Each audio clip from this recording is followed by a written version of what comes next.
আমরা যদি কোনোখানে ঘুরতে যাই বা যেমন কোনোখানে একদিন খাইতেই গেলাম, একটু বেশি তো আমরা ঘুরতে টুরতে যাই না, তো কোনো জায়গাতে খাইতেই গেলাম, তো আমার হাজব্যান্ড আছে না, আমার হাজব্যান্ডের কয়েকটা বন্ধু আছে যারা সব সময় তারা একসঙ্গে চলে।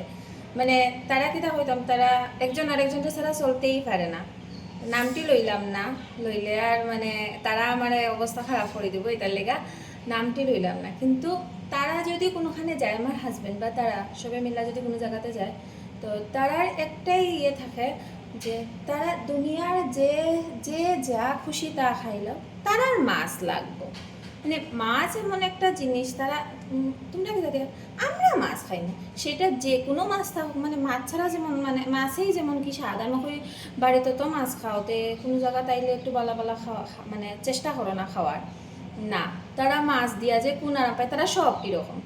আর আমরা যারা বউরা আছি, তারা বিভিন্ন সময় বিভিন্ন জিনিস ট্রাই করি, কিন্তু তারা ওই মাছেই সীমাবদ্ধ। তো কালকে ছেলের মন তো খুশি হয়েছে, ঠিক আছে মাংস দিয়া, কিন্তু বাবার মন তো খুশি হয়েছে না। বাবার মন খুশি হয়েছে না, কিন্তু ছেলের খুশিতেই বাবা খুশি।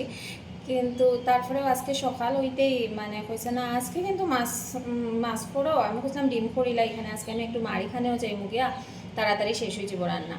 কিন্তু না, মাছ করতে লাগবো তাড়াতাড়ি গিয়া মাছ। তারপরে ওই যে ওখানে বাইরে তো ফুলকপি আলু, এটি মানে বেতালা খুশির আইটেম আর কি, এটি মানে বেতালা স্বাদের আইটেম। এই যে প্রিপারেশন শুরু হয়েছে, মাছ ফুলকপি আলু, মানে এটা দিয়া ধনিয়া পাতা বা কোনো দিন গরম মশলা দেওয়া, মানে এরকম কইরা আর কি, মানে মাছ ফুলকপি আলু দিয়া বা মাছ শিম আলু দিয়া, মানে এটা তার খুব স্বাদের খানি, কিরে ভগবান জানে।